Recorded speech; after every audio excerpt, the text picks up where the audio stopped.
Assalamualaikum warahmatullahi wabarakatuh. Alhamdulillah wassalatu wassalamu ala Rasulillah wa ala alihi wa sahbihi wa mawalah. Wa asyhadu an la ilaha illallah wahdahu la syarikalah wa asyhadu anna Muhammadan abduhu wa rasuluh sallallahu alaihi wa ala alihi wa sahbihi wa man tabi'ahum bi ihsanin ila yaumiddin. Alhamdulillah, puji syukur kita haturkan kehadirat Allah Subhanahu wa taala. Pagi ini kembali kita melanjutkan kajian rutin dengan membaca kitab Syarah Masail Jahiliyah karya Syekh Mahmud Syukri. Dan insyaallah kita akan membaca pelanggaran 6 yang terakhir, mulai dari 95 sampai yang ke 100.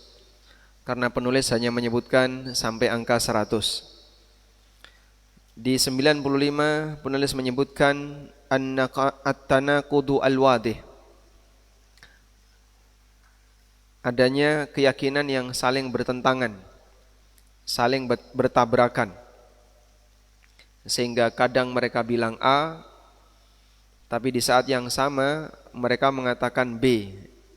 Dan dua hal itu tidak mungkin bisa disatukan. Kita akan baca terlebih dahulu penjelasan yang disampaikan oleh penulis. Baru setelah itu nanti kita akan jelaskan, berikan beberapa catatan tambahan. Tafadhol. Bismillah, salatu wassalamu ala rasulillah wa ba'du. Masalah jahiliyah ke-95, pertentangan atau kontradiksi. Pertentangan yang jelas, Allah Ta'ala berfirman, bal kadzabu bil haqqi lamma ja'ahum fahum fi amrim marij. Sebenarnya mereka telah mendustakan kebenaran tatkala kebenaran itu datang kepada mereka, maka mereka berada dalam keadaan kacau balau. Quran surat Qaf ayat 5. Dan seperti inilah keadaan ahli bid'ah dari orang-orang yang ekstrim dan lainnya yang mengklaim Islam tetapi mengerjakan amal-amal yang bertentangan dengan agama yang dianutnya. Baik. Adanya kontradiktif, pertentangan yang sangat jelas dalam prinsip hidup mereka. Barangkali sebagai pengantar berkaitan dengan masalah kontradiktif.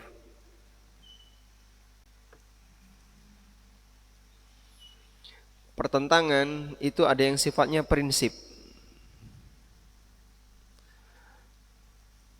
dan ada yang sifatnya boleh kita sebut selain prinsip. Dalam Islam ini tidak ada. Dalam Islam seperti ini tidak ada. Baik yang terjadi pada dalilnya, nasnya, maupun yang terjadi pada perbedaan pendapat di antara ulama yang ada di dalamnya. Saya bisa sebut demikian karena kalaupun terjadi perbedaan pendapat di kalangan para ulama, itu bukan perbedaan pendapat di bagian prinsip. Misalnya perbedaan pendapat berkaitan dengan tata cara amaliyah tertentu, sebagaimana yang sering kita kenal. Kemarin kita sempat menyinggung tentang apakah basmalah itu dikeraskan ataukah tidak. Apakah ada kunut subuh atau tidak? Apakah orang perlu duduk istirahat atau tidak? Ini dalam salat. Dalam puasa juga demikian. Bagaimana cara menetapkan tanggal 1 Ramadan yang benar? Apakah dengan ru'yah satu orang sudah bisa mewakili satu dunia? Ataukah masing-masing negara punya matlak hilal yang berbeda-beda? Punya terbit hilal yang berbeda-beda? Dan beberapa hal yang itu merupakan ranah khilaf di antara para ulama. Nah, dalam Islam bagian prinsip itu tidak ada. Sehingga enggak ada kok perbedaan pendapat. Salat itu wajib atau enggak ya? Oh, ada dua pendapat. Enggak ada ya. Pakai jilbab itu wajib atau tidak bagi para wanita muslimah? Ada dua pendapat. Itu enggak ada. Karena bagian prinsip. Sehingga antara yang disepakati dengan yang di situ ada perbedaan pendapat, lebih banyak yang mana? Lebih banyak yang disepakati. Bagian prinsip dalam Islam baik terkait dalil, sumber utama, tidak ada pertentangan. Ini enggak mungkin ya. Tidak mungkin ada kontradiksi.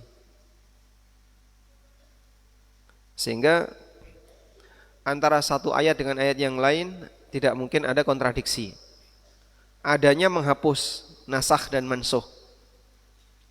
Yang dulu boleh, belakangan tidak boleh. Yang dulu wajib, belakangan tidak wajib. Atau yang dulu tidak wajib, belakangan wajib. Itu mungkin. Tapi itu bukan kontradiksi, karena yang satu tidak berlaku. Dan Allah menegaskan dalam Al-Quran, walau kana min indi ghairillahi lawajadu fihi ikhtilafan katsira.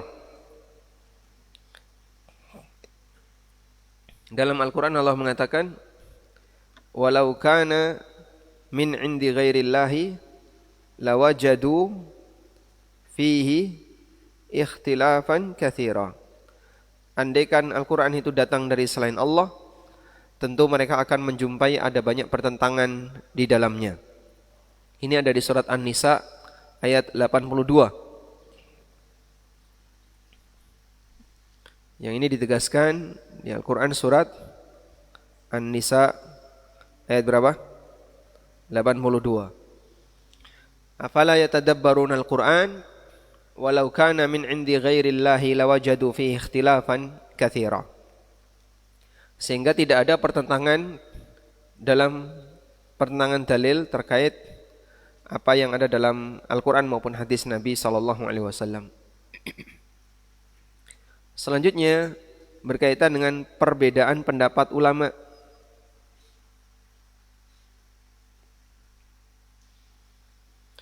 Tentu saja ulama yang dimaksud adalah ulama yang diakui. Tidak ada perbedaan pendapat ulama yang diakui yang itu berkaitan dengan masalah prinsip. Apakah Nabi Muhammad SAW itu Nabi ataukah anak Tuhan? Itu enggak ada perbedaan kayak gitu. Semuanya seragam. Apakah Nabi Muhammad SAW punya mukjizat? Itu enggak ada pertentangan, yang satu mengatakan punya, yang satu mengatakan tidak punya. Quran itu otentik atau tidak? Ada yang mengatakan otentik, ada yang mengatakan tidak otentik. Enggak ada seperti itu. Karena bagian yang prinsip di kalangan ulama tidak terjadi perbedaan pendapat. Makanya tadi kita sebutkan bahwa hal yang disepakati lebih banyak daripada yang diperselisihkan.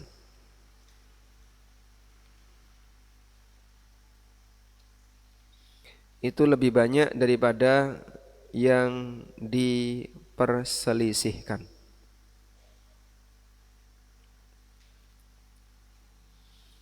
Enggak ada ceritanya hal itu disepakati, tapi di saat yang sama ada pendapat yang berbeda. Enggak ada ceritanya demikian. Ya? Sebab dalam masalah prinsip tidak terjadi seperti itu. Nah, selanjutnya kontradiktif yang non prinsip. Sehingga di sini ada ruang terjadinya ikhtilaf. Ada ruang terjadinya perbedaan pendapat di kalangan para ulama.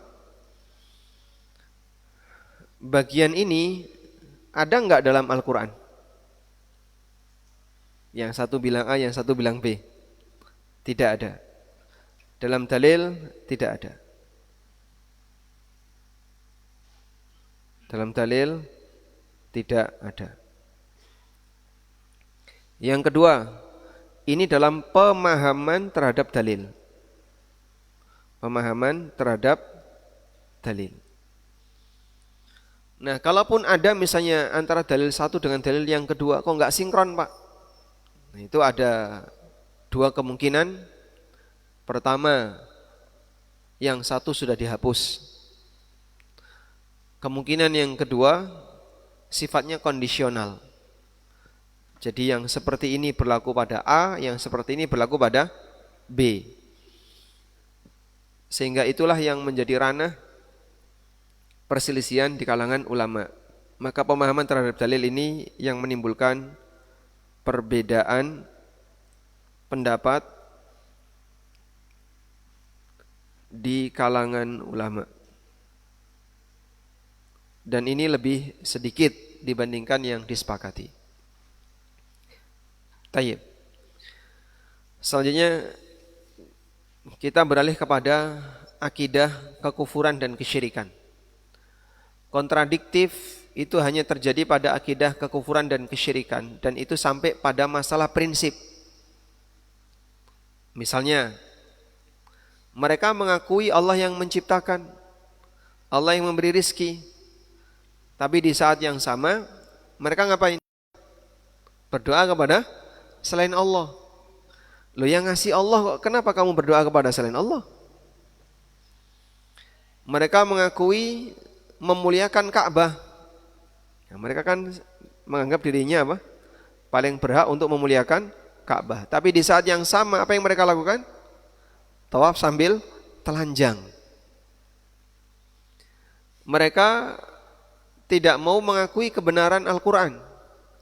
Tapi di saat yang sama mereka percaya mitos, cerita bohong mereka percaya, kelenik mereka percaya, kebenaran Al-Quran dan hadis tidak bisa mereka terima. Itulah kontradiktif dalam hal prinsip. Yang seperti imbangan orang tuanya. Dan seterusnya. Seperti itulah yang kita maksud tadi ya. Bahwa ada bagian pertentangan prinsip dan pertentangan yang tidak prinsip. Sebagai contoh, bagaimana bantahan yang diberikan oleh Allah terhadap orang-orang Nasrani. Allah Subhanahu wa taala mengatakan,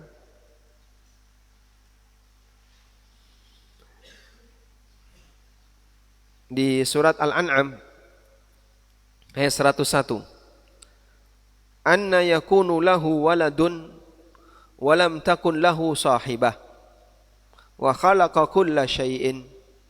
Bagaimana mungkin Allah punya anak, wa lam takun lahu sahibah, sementara Allah enggak punya istri.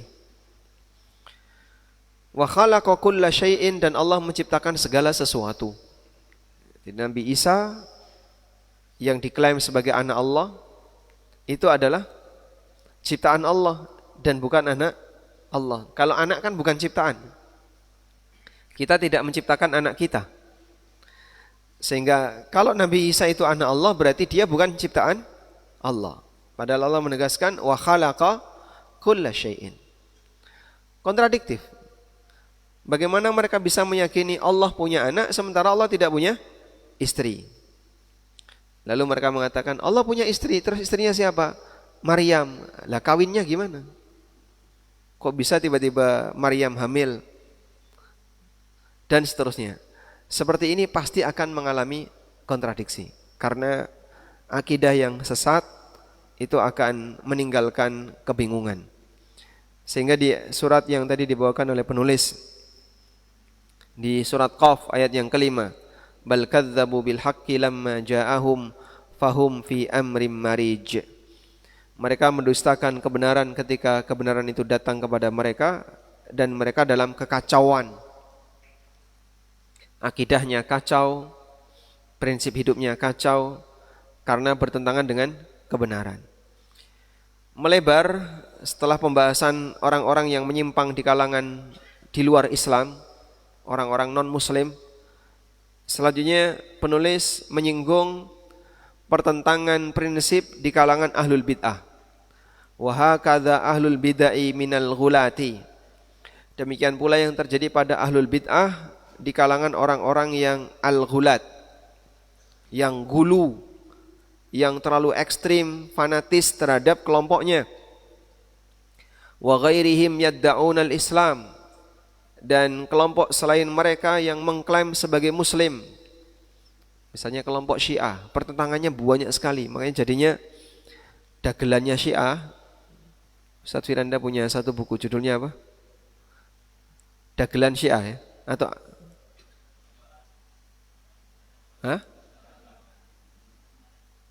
Banyolan Syiah. Karena lucu-lucu nanti. Jadi kalau kita baca kok ini sama ini kok lucu banget. Sehingga ngomongnya ngawur, kemudian ketika menyampaikan ngawur, semuanya seperti banyolan. Wa ya'maluna a'malan tunaqidu ma hum 'alaihi minad din, dan mereka melakukan amalan yang bertentangan dengan prinsip agamanya. Contohnya,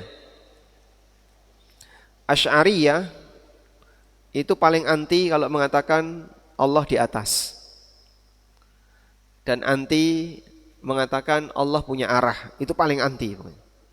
Sehingga nyebut Allah di mana? Oh, enggak boleh nyebut kayak gitu. Apalagi nyebut Allah di atas. Mempertanyakan Allah di mana enggak boleh. Memberikan jawaban Allah di atas enggak boleh. Tapi di saat yang sama mereka meyakini besok di surga orang bisa melihat Allah. Besok di surga orang bisa melihat Allah. Mukmin bisa melihat Allah. Itu keyakinan Asy'ari. Nah, maka dipertanyakan, terus kalau besok di surga mukmin melihat Allah itu melihat ke arah mana? Bingung dia. Ya pokoknya tanpa arah. Lah namanya orang melihat kan menghadap ke satu arah tertentu. Misalnya saya melihat Anda di depan saya menghadap ke timur, melihat ke jamaah. Menghadap ke selatan, nanti melihat Pak Farid. Menghadap ke arah mana lagi, akan ada sesuatu yang berbeda. Jadi apapun itu pasti akan mengarah. Nah, maka butuh ditakwil lagi. Gimana caranya biar bisa menerima keyakinan Allah bisa dilihat di akhirat, tapi tidak boleh meyakini Allah berarah. Kira-kira gimana caranya? Nah, akalnya kan jadi capek ya. Memaksakan akal untuk mikir yang sebenarnya itu di luar ranah akal, jadinya capek. Ujung-ujungnya bila kaifin enggak bisa diceritakan. Nah, bila kaifin artinya tidak bisa diceritakan. Sehingga dikritik oleh orang-orang Mu'tazilah. Kalau orang Mu'tazilah tidak mau meyakini Allah bisa dilihat di yaumil qiyamah. Kalau Asy'ariyah meyakini Allah bisa dilihat di yaumil qiyamah. Maka saat mengkritik Asy'ariyah, Mu'tazilah mengatakan selalu jawabannya bil bal kafah. Bal kafah itu artinya bila kaif. Ya enggak bisa diceritakan, pokoknya bisa dilihat. Ujung-ujungnya jurus pokoknya. Dan tidak bisa diceritakan. Taib. Dan kita meyakini Allah berada di atas. Sehingga ketika ahlul jannah melihat Allah, Rasulullah sallallahu alaihi wasallam menggambarkan pada waktu bulan purnama, innakum satarawna rabbakum kama tarawna hadzal qamar lailata badrin la tudamuna fi ru'yatihi syai'a. Kalian akan melihat Rabb kalian sebagaimana kalian melihat bulan ini. Orang lihat bulan, matanya capek enggak? Orang lihat bulan purnama, matanya capek enggak? Capek? Tidak. Bedakan dengan lihat matahari. Berapa lama kita kuat bisa melihat matahari? 1 menit? 1 menit kuat? Tidak kuat. Tapi kalau kita lihat bulan, bisa menikmati di bawah sinar rembulan sambil tiduran di atas rooftop, ya. Sehingga orang bisa menikmati dalam waktu yang lama. Seperti itu gambaran yang diberikan oleh Nabi SAW, dan para ulama mengatakan hadza tashbihun ru'ya birru'ya. Nabi SAW memberikan gambaran adanya kesamaan cara melihat.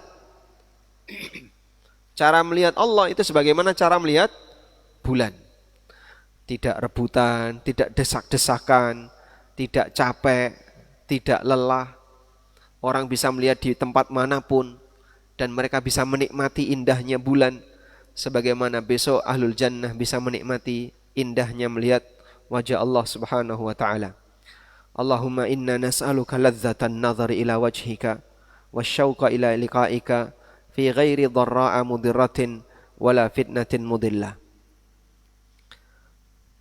Selanjutnya kita beralih kepada 5 pelanggaran yang terakhir yang ini disebutkan oleh penulis sekaligus, dan nanti insya Allah kita coba berikan beberapa catatan sedikit berkaitan dengan apa yang disebutkan oleh penulis, karena beliau hanya menyebutkan satu poin-poin kecil ya. Al-iyafa wat-tarku wat-tiyarah wal-kihana wat-tahakum ila taghut. Kita baca terlebih dahulu.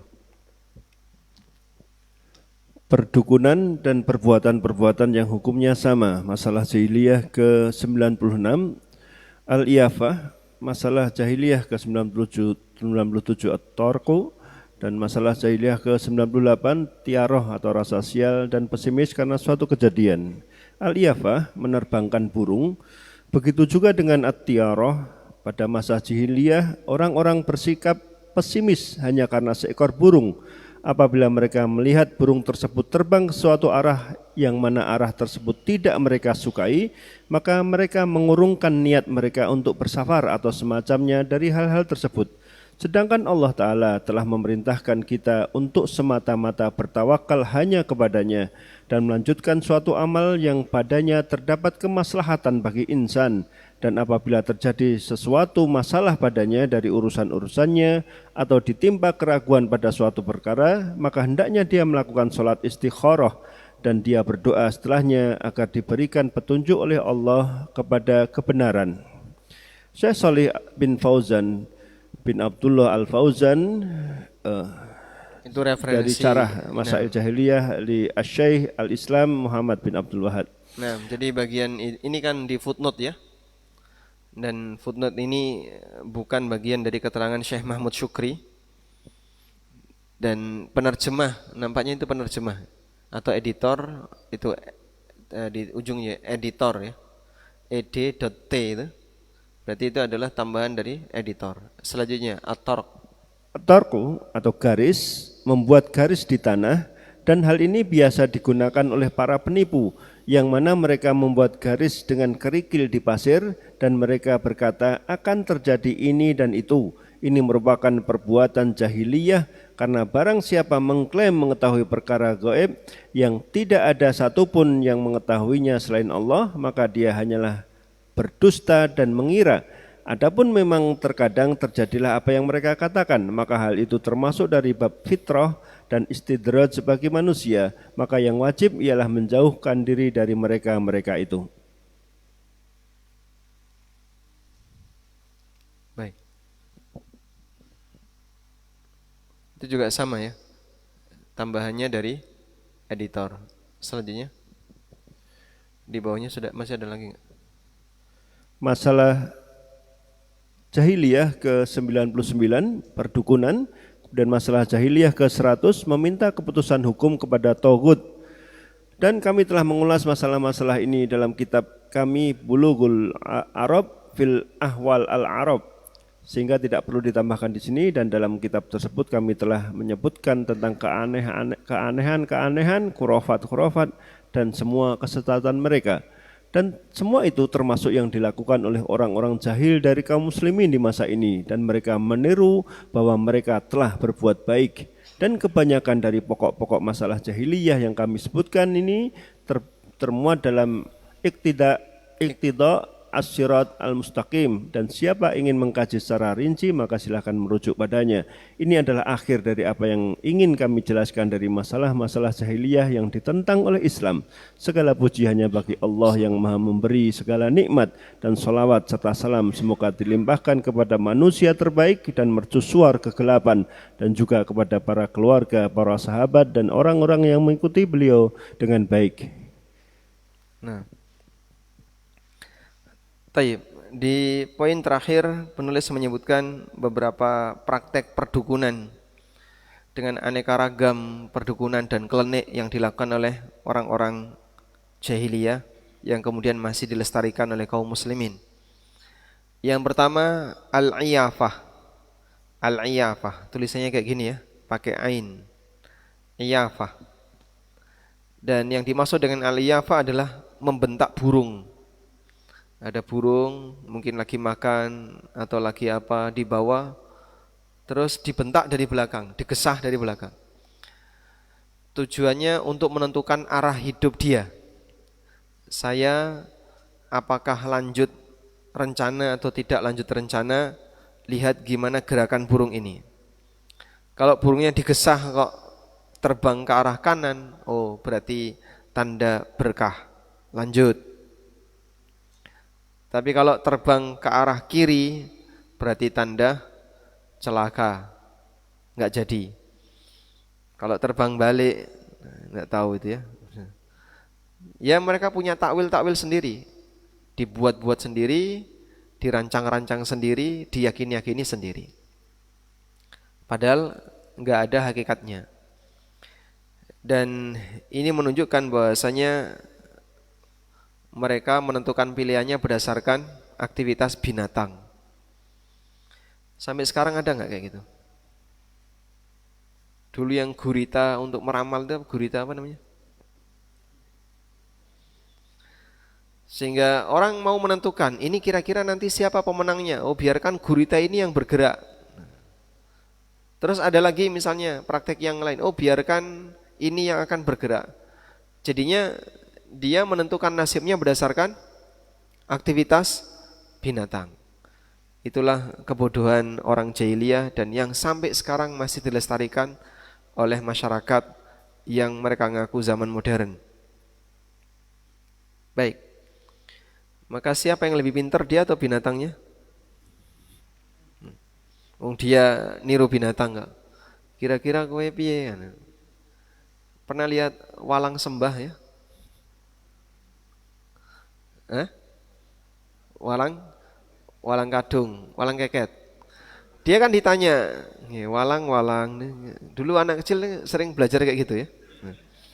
Selanjutnya atorku, membuat garis. Saya tidak tahu prakteknya gimana, karena ini praktek perdukunan di masa silam. Jadi dia meramal orang pakai garis. Yang jelas nipunya banyak. Nah sampai sekarang model seperti ini kan masih ada ya. Tangannya digaris-garisi. Oh garis ini tabrakannya dengan garis tangan kamu seperti ini. Kok sekian derajat ya? Terus dihitung derajatnya kurang lebar. Dan itu dibuat-buat sendiri, diyakini-yakini sendiri. Petungan juga seperti itu ya. Pitungan itu menggunakan kotak-kotak garis-garis. Nah dulu namanya at-tarqu. Lalu ada at-tiyarah. At-tiyarah ini berkeyakinan sial. Ketika melihat hal yang kurang nyaman.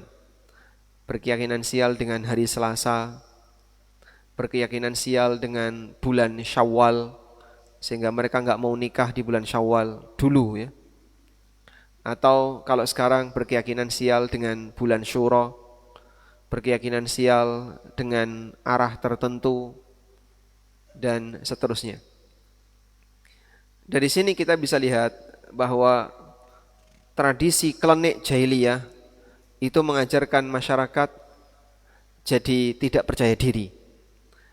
Ada yang lebih percaya kepada burung, ada yang percaya kepada garis-garis yang dibuat-buat, ada yang percaya kepada sesuatu yang menakutkan lalu enggak jadi. Maka tidak ada ajaran yang lebih menekankan manusia kepada rasa takut melebihi ajaran-ajaran seperti ini. Ajaran kesyirikan. Manusia yang paling penakut adalah orang musyrik. Di sini dia takut, di sini dia takut, di sini dia takut. Apalagi kalau sudah berurusan dengan geblak. Geblak simbah 1, geblak simbah 2. Mau ngadain hajatan bingung golek milih dino. Selasa Kliwon, oh geblak simbah 1. Rebo Pahing, geblak simbah 2. Ya, Kemis Pon, geblak simbah 3. Keluarga besar ya. Kangelan milih dino, akhirnya ngeblak. Alhamdulillah anak-anak kita bersih dari situ. Coba Zafran, kelas berapa? 5. Geblak ngerti enggak? Ngertinya geblek ya? Oh geblek tahu dia. Ini ngerti? Kelas berapa? Siapa namanya?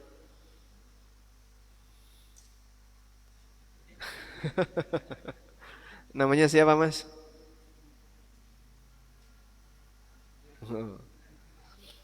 Jadi yang kecil-kecil ini semoga lebih bersih ya.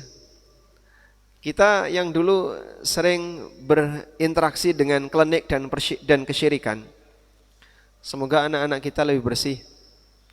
Dan harapannya semoga surga mereka lebih tinggi. Sehingga bisa ngatrol bapaknya yang dulu pernah berbuat syirik, yang dulu pernah dolanan jimat, dan aneka pelanggaran yang lainnya. Al-kihanah, kihanah perdukunan, bentuknya adalah nebak-nebak nasib. Nanti nasibmu kayak gini, nasibmu kayak gini. Ada arraf, ada kuhan. Sama-sama praktek perdukunan, yang satu pengobatan, yang satu dinasib. Kamu nasibnya seperti ini, kamu nasibnya seperti ini. Namanya kihanah. Allah Subhanahu wa taala dengan hikmahnya Allah jadikan takdir itu rahasia. Andaikan takdir itu tidak dirahasiakan, kita akan selalu ketakutan. Karena hidup di muka bumi ini pasti ada banyak, hidup di dunia itu banyak ujian. Sehingga andaikan takdir itu tidak dirahasiakan oleh Allah, ditampakkan misalnya. Masing-masing sudah dikasih buku takdir. Ini buku takdirmu. Udah? Pokoknya hidupmu tidak akan keluar dari buku takdir ini. Maka manusia akan selalu ketakutan. Tapi dengan hikmah Allah, takdir itu digimanain? Dirahasiakan. Nah, ada orang yang mencoba untuk berbohong dalam masalah takdir dengan melakukan praktek perdukunan, meramal sesuatu yang tidak mungkin bisa diketahui oleh manusia. Maka perdukunan itu pasti apa? Pasti bohong. Pasti bohong. Selanjutnya at-tahakum ila taghut. Berhukum kepada taghut. Taghut yang dimaksud dukun. Jadi ini kesimpulannya boleh atau tidak kita konsultasikan ke dukun. Konsultasidukun.com. Jadi masa silam mereka seperti ini. Menjadikan dukun itu sebagai puncak keputusan. Sampai pernah terjadi rebutan Zam-Zam. Di masa siapa? Di masa Abu Thalib atau Abdul Muthalib? Di masa siapa rebutan Zam-Zam terjadi? Di masa Abdul Muthalib. Abdul Muthalib gali sumur, nemu Zam-Zam di dekat Ka'bah. Akhirnya masyarakat Arab, masyarakat Mekah berharap ini dimiliki bersama. Abdul Muthalib enggak mau. Ini hak kami. Saya yang menemukan, maka ini adalah hak kami, keluarga Bani Hashim. Akhirnya sempat terjadi sengketa yang cukup serius. Sementara ketika itu Abdul Muthalib anak laki-lakinya sedikit. Lalu dia bernazar, jika Allah karuniakan 10 anak laki-laki, maka salah satunya akan disembelih. Dan Allah wujudkan, dia punya 10 anak laki-laki, lalu salah satu anaknya mau disembelih. Siapa yang mau disembelih? Siapa? Abdullah, ayahnya Nabi SAW, tapi enggak jadi. Baik, karena Abdul Muthalib ingin ketika anak laki-lakinya banyak, maka nanti penerusnya banyak. Nah, saat mereka dalam kondisi itu, mereka memutuskan, terus apa yang harus kita lakukan untuk menentukan siapa yang paling berat terhadap air ini, terhadap sumur ini? Begini, mari kita sama-sama datang ke seorang dukun yang ada di Syam. Terus mereka berangkat menuju Syam. Para pemuka-pemuka Quraisy yang menjadi wakil dari masing-masing suku, mereka melakukan perjalanan menuju Syam. Saat di perjalanan mereka kehabisan air. Sampai mereka sudah tidak bisa lagi bergerak karena dalam kondisi mereka kelaparan dan kehabisan air. Akhirnya mereka membuat kuburan masing-masing. Kita kayaknya nggak mungkin bisa kembali, dan tidak mungkin bisa melanjutkan perjalanan. Mungkin kita akan mati di sini. Mari kita gali kuburan kita masing-masing. Nah, semuanya kemudian menggali tanah untuk kuburannya, siap untuk tidur di situ sampai mati. Saat Abdul Muttalib menggali calon kuburannya, keluar air. Nah, terus setelah itu mereka sepakat, oh berarti ini penanda bahasanya kamulah yang paling berhak terhadap air yang ada di kota Mekah. Dan sejak saat itu Abdul Muttalib dan keturunannya menjadi penguasa Zamzam. Baik. Dari peristiwa ini menunjukkan bahwasanya at-tahakum ila taghut, berhukum kepada dukun itu jadi kebiasaan mereka. Jadi mereka kalau punya masalah itu konsultasinya ke dukun. Sengketa antara satu dengan yang lain, keputusannya ada di tangan dukun. Nanti dukun itu yang akan menentukan, ya, entah dengan ngapusi, dengan sogo atau dengan apapun. Jika masalahnya besar, maka dicari dukun yang lebih senior. Nah, sampai datang ke Syam tadi ya. Padahal mereka tinggal di Mekah, melakukan perjalanan menuju Syam. Ada berapa ini? 5. 1, 2, 3, 4, 5. Dan ini yang ke-100. Poin yang ke-100 dari masail jahiliyah adalah menjadikan dukun sebagai hakim. Wa nahwu dzalika, dan kebiasaan-kebiasaan buruk yang semisal, waqad takallamna ala hadhil umuri fi kitabina Bulughil Arab fi ahwalil Arab, dan kami telah membicarakan masalah ini dalam kitab kami Bulughul Arab, bercerita tentang ahwalil Arab, keadaan orang-orang Arab. Buku ini 3 jilid. Buku ini 3 jilid. Bima la mazida alaih, tidak perlu kita tambahkan keterangan itu. Kalau Bapak Ibu pengen ngerti lebih detail, ya, silahkan beli buku ini. Belum diterjemahkan. Itu pun 3 jilid. Wa dzakarna huna awabidahum wa khurafatihim wa sa'ira dhalalatihim. Kami sebutkan khurafat-khurafat mereka, kesesatan-kesesatan mereka. Dan itu dilakukan oleh sebagian orang-orang bodoh di kalangan kaum muslimin hari ini. Wahum yahsibuna annahum yuhsinuna sun'a, sementara mereka menyangka kalau mereka sedang berbuat yang benar. Ada salah satu jamaah saya, beli usianya mungkin waktu itu 70-an, mengeluhkan tentang anaknya yang nakal sekali, sampai diarahkan untuk iktikaf di kuburan yang ada di Klaten. Itu kuburan siapa? Di Mbayat. Hah?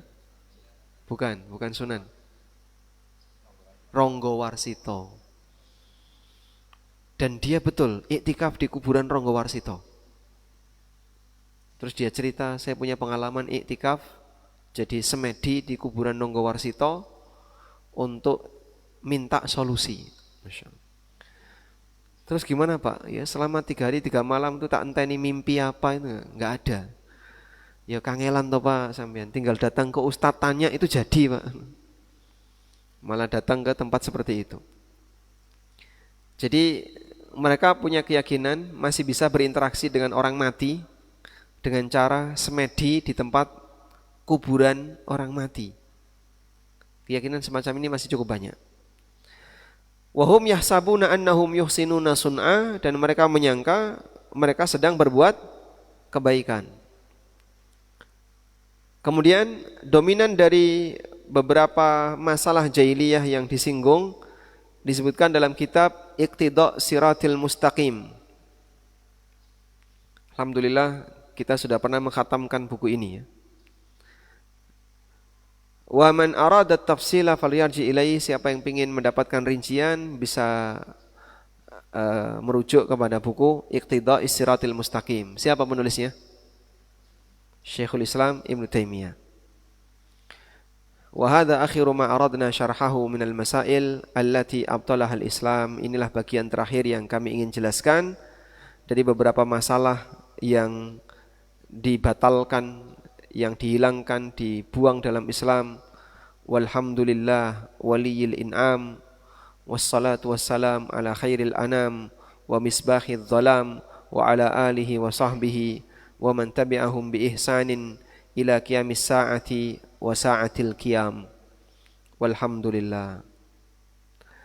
Terakhir buku ini ditulis pada hari Kamis Dzulhijjah, bulan haram, setelah zuhur pada tahun berapa ini? 1325 Hijriah. 1325 Hijriah. Waqad faraqtu min kitabihi sabahal Jum'ah. Kemudian di pagi harinya Jumat beliau selesai menulis ini semuanya. Walhamdulillahirabbil alamin. Baik, demikian. Semoga apa yang kita bahas mendapatkan keberkahan dari Allah Subhanahu wa taala, dan semoga Allah memberikan pahala yang berlipat bagi penulis, juga bagi siapapun yang mempelajarinya. Semoga Allah jadikan apa yang kita pelajari bisa diamalkan dalam kehidupan sehari-hari. Wassallallahu ala nabiyyina Muhammadin wa ala alihi wa sahbihi wa sallam, wa akhiru da'wana alhamdulillahi rabbil alamin. Jazakallahu khairan Ustaz atas kajian atau khataman kajian kitab Masail Jahiliyah di pagi hari ini. Ada beberapa pertanyaan. Yang pertama, Ustaz, jika kita jengkel kepada atau dengan orang lain, bolehkah kita mendoakan agar dia punya banyak anak sehingga bebannya lebih berat?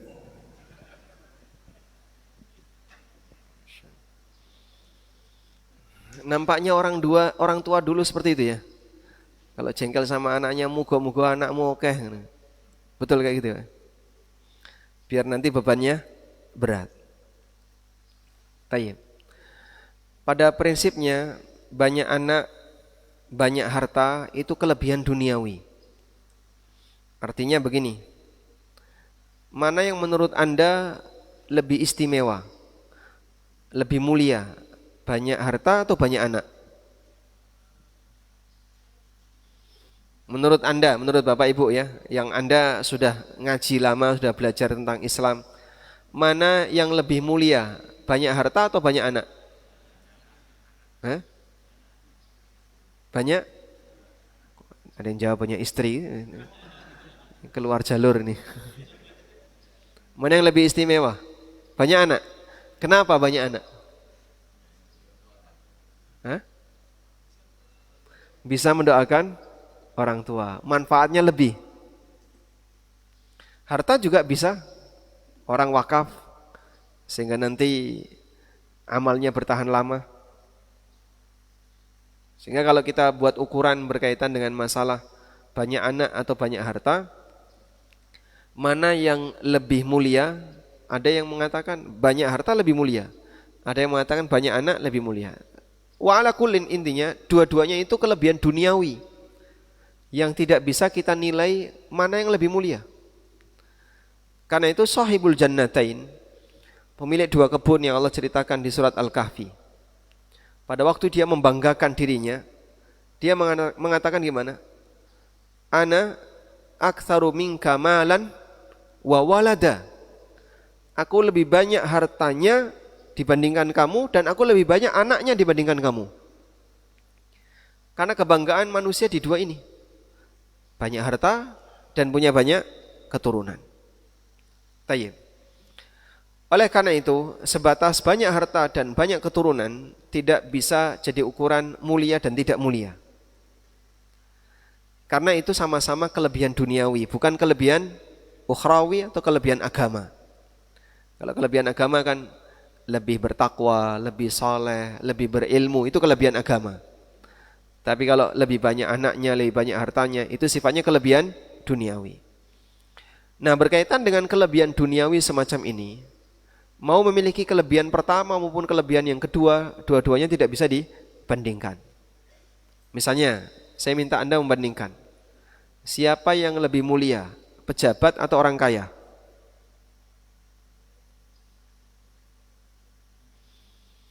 Ya, coba Pak Heru ya, Bapak milih mana? Pilih pejabat, jadi pejabat atau jadi orang kaya? Orang kaya bisa banyak sedekah. Pejabat kan bisa juga. Mana yang lebih mengendalikan? Pejabat mengendalikan orang kaya atau orang kaya mengendalikan pejabat?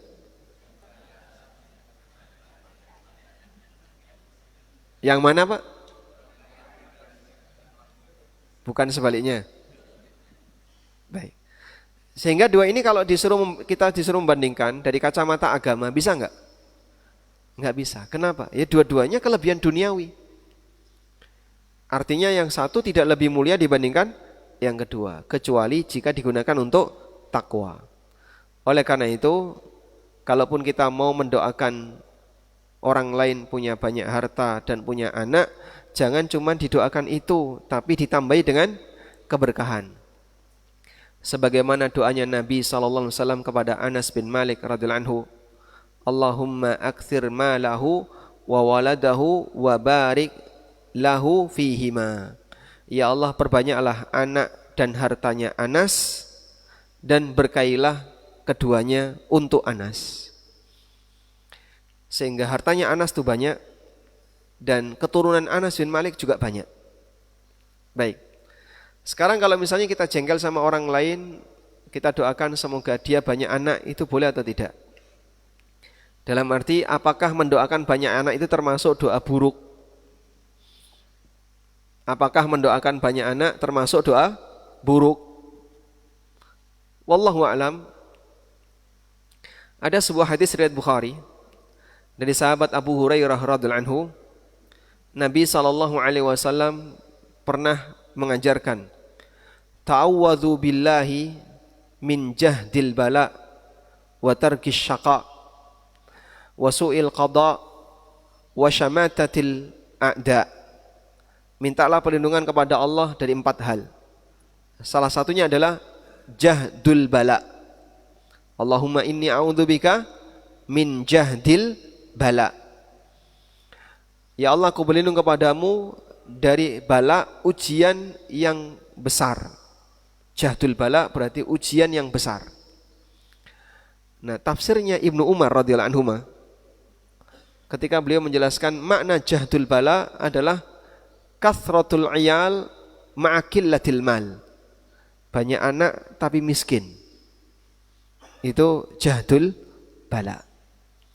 Nah, kalau maksudnya seperti ini, sehingga kita mendoakan semoga kamu punya banyak anak tapi randi duit sehingga hidupmu repot, kita bisa terjemahkan mendoakan banyak anak termasuk doa buruk. Karena masuk kategori jahdul bala menurut pemahaman Ibnu Umar radhiyallahu anhu. Wallahu a'lam.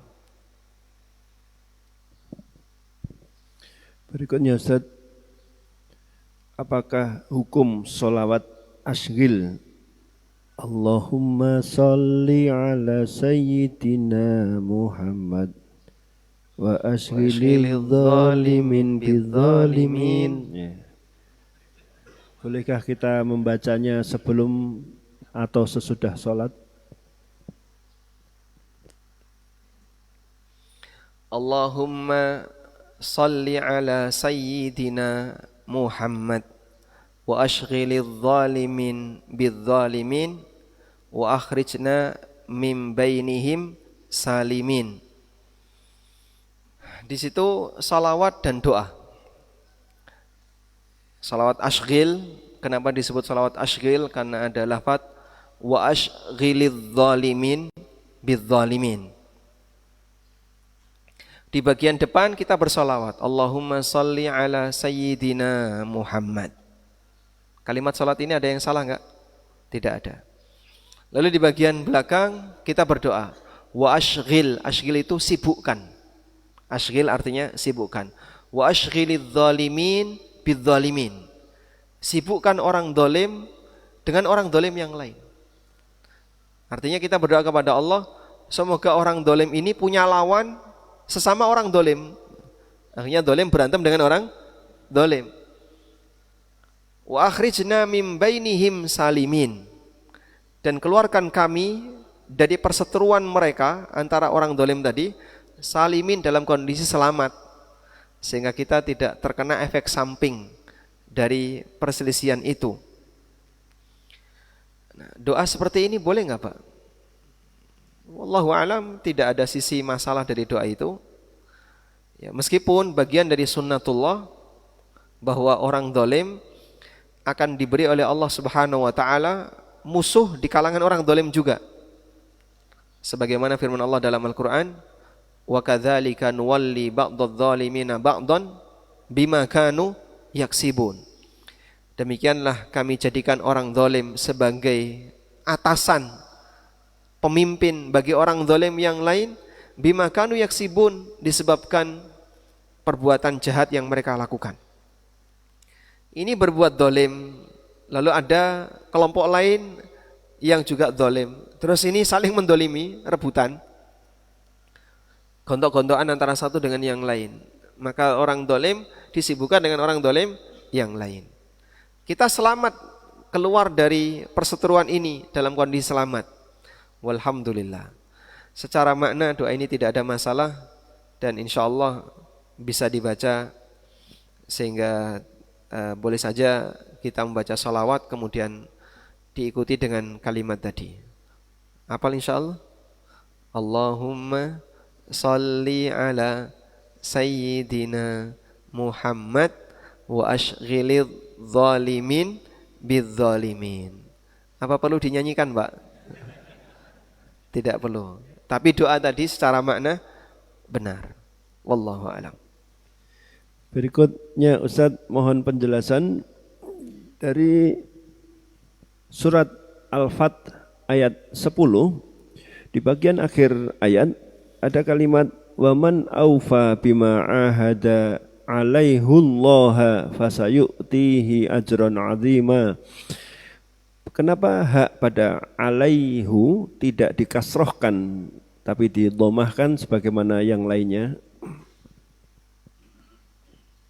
Baik, coba kita menuju surat Al-Fath ayat 10 ya. Ya, ayat berapa tadi? 10. Nah, silakan dibuka mushafnya, surat Al-Fath ayat 10. Innal ladzina yubayyi'unaka innama yubayyi'una Allah yadullahi fawqa aydihim faman nakatha fa innama yankuthu ala nafsi wa man awfa bima ahada alaihullah. Yang aneh di mana? Haknya dibaca dhamma. Iya. Haknya dibaca dhamma. Wa man awfa bima ahada alaihullah fasayu'tihi ajran azima. Baik. Tentang dhamir muttasil hu. Ini bisa dibaca hu, bisa dibaca hi. Tidak bisa dibaca ha. Dibaca ha enggak bisa. Karena kalau ha berarti dia harus panjang ha. Begini ya. Untuk muannats, untuk yang wanita. Kalau yang laki-laki dhamirnya pendek. Baik. Secara umum kaidahnya adalah bahwa dia dibaca dhamma mengikuti huruf atau mengikuti harokat sebelumnya. Kalau harokat sebelumnya itu fathah, maka dibaca apa? Kalau harokat sebelumnya fathah dibaca apa? Hu, lahu. Lahu atau lahi? Allahumma ghafir lahu. Kalau harokat sebelumnya fathah, dibaca fathah. Kalau harokat sebelumnya dhamma, dibaca apa? Hah? Harokat sebelumnya dhamma. Apa? Dibaca dhamma juga. Kitabuhu atau kitabihi. Kitabuhu atau kitabuhi. Kitabuhu. Udah? Ketika sebelumnya huruf ya, maka dibacanya apa? Ilai. Ilaihi. Karena ya itu sama seperti kasroh. Karena kalau huruf sebelumnya kasroh dibaca hi. Bihi. Bihi atau bihu? bihi. Aturan harokat kayak gini sudah biasa ya. Kebiasaan itulah yang membuat kita jadi otomatis bihi ya kita baca bihi, tidak kita baca bihu. Ilaihi, kita bacanya ilaihi, bukan ilaihu. Alaihi, alaihi. Nah, tapi di ayat ini dibaca apa? Alaihu. Kenapa dibaca alaihu? Ini pernah jadi diskusi yang cukup lama di masa waktu kami masih jadi mahasiswa ya. Jadi kenapa dibaca hu? Karena di depannya ini ada kata Allah. Nah, kata Allah di sini harokatnya apa ini? Hah? Sukun, mati kan? Dia gabung dengan sebelahnya kan mati. Sehingga fathahnya hidup enggak? Fathahnya hidup enggak? Tidak. Saya ulang ya. Misalnya ada kalimat minallah. Anda bacanya min Allah atau minallah? Minallah. Rizkun minallah. Sehingga Anda bacanya minallahi. Maka di sininya mati. Di bagian depannya dibaca mati. Sudah? Nah, harokat domir ini kalau depannya ada huruf mati, maka cara bacanya boleh dua. Boleh hu, boleh hi. Sehingga boleh dibaca alaihullah, boleh dibaca alaihillah. Dua-duanya boleh.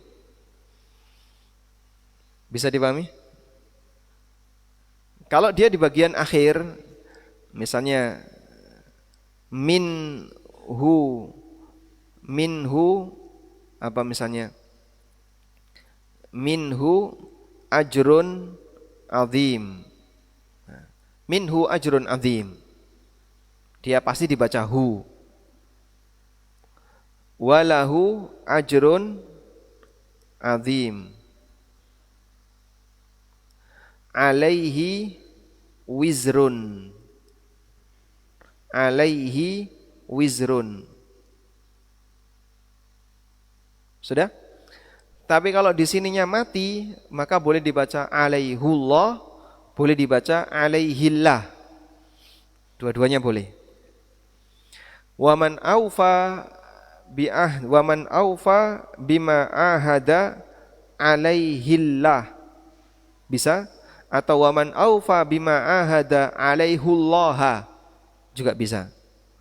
Itu secara kaidah dalam bahasa ketika huruf ha ini depannya sesuatu yang dibaca mati, maka bisa dibaca alaihullah, bisa dibaca alaihillah. Wallahu alam. Yang terakhir Ustaz, benarkah ada nabi yang bernama Nabi Syam'un, penerus Nabi Isa? Benarkah ada nabi yang bernama Nabi Syam'un, penerus Nabi Isa? Mengenai nama Syam'un, wallahu alam saya tidak tahu. Tapi meyakini bahwa ada nabi penerus Nabi Isa. Penerus itu berarti setelah atau sebelum? Setelah. Ini enggak benar. Karena disebutkan dalam hadis riwayat Abu Dawud, Nabi Muhammad SAW pernah menceritakan tentang turunnya Nabi Isa alaihissalam di akhir zaman. Dan Rasulullah SAW mengatakan, walaisa baini wa baina Isa nabiyun. Antara aku dengan Isa tidak ada seorang pun nabi. Wa huwa nazilun ala manaratil bayda. Dan beliau akan turun di menara putih. Maka meyakini adanya nabi setelah Isa bertentangan dengan apa yang pernah disabdakan oleh Rasulullah SAW dalam hadis yang sahih riwayat Abu Dawud.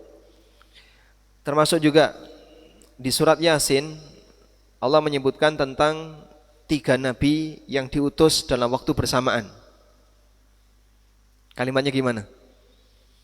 wadrib lahum ashabal qaryah id ja'ahal mursalun id arsalna ilaihim uthnaini fakadzabuhuma fa'azzazna bithalithin faqalu inna ilaikum mursalun. Berikan perumpamaan, wadrib lahum mathalan, berikan perumpamaan bagi mereka ashabal qaryah, tentang sebuah penduduk negeri. Ketika kami mengutus kepada mereka para rasul, kami utus 2 orang, lalu 2 orang ini didustakan, fa'azzazna bithalithin, kemudian kami kuatkan dengan adanya rasul yang ketiga. Masya Allah, 3 nabi diutus dalam waktu bersamaan, di satu tempat yang sama, di waktu yang sama. Itu kalau bukan karena masyarakatnya yang sangat jahat, tidak akan terjadi kegagalan dakwah. Dalam arti, walaupun sudah ada 3 nabi, tetap ditolak. Padahal ada 3 nabi. Dan ada yang mengatakan bahwa 3 nabi ini kejadiannya setelah Isa alaihissalam. Dan ini tidak benar, karena kalau disebut setelah Isa, ini bertentangan dengan sabda Nabi SAW, laisa baini wa baina Isa nabiyyun, tidak ada nabi antara aku dengan Isa. Intinya mengenai Syam'un, wallahu alam, saya tidak tahu. Tapi kalau disebut ada nabi penerus Isa, ini tidak benar, karena pasca Nabi Isa alaihissalatu wassalam tidak ada lagi seorang nabi. Wallahu alam. Kitab setelah Masail Jaliyah. Walhamdulillahi rabbil alamin. Kitab setelah Masail Jahiliyah. Ada usulan enggak? Insyaallah Rabu pagi fokus pembahasan masalah akidah dan tauhid ya. Ada usulan kita baca kitab Khud Aqidatak, atau membaca kitab Syarah Al-Kabair Syekh Utsaimin, kumpulan dosa-dosa besar, tapi nanti keluar dari real ya. Karena pembahasannya bukan fokus pada masalah tauhid dan akidah, tapi pembahasannya pada masalah dosa-dosa besar. Nah, nanti mungkin bisa dirembuk di grup Rabu pagi yang saya tidak ada di situ ya. Dan silakan nanti dilaporkan ke panitia untuk kita tetapkan kitab mana yang akan kita pilih. Wallahu a'lam, wa sallallahu ala nabiyyina Muhammadin wa ala alihi wa sahbihi wa sallam. Wa akhiru da'wana alhamdulillahi rabbil alamin. Wassalamualaikum warahmatullahi wabarakatuh. Waalaikumsalam warahmatullahi wabarakatuh. Jazakumullah.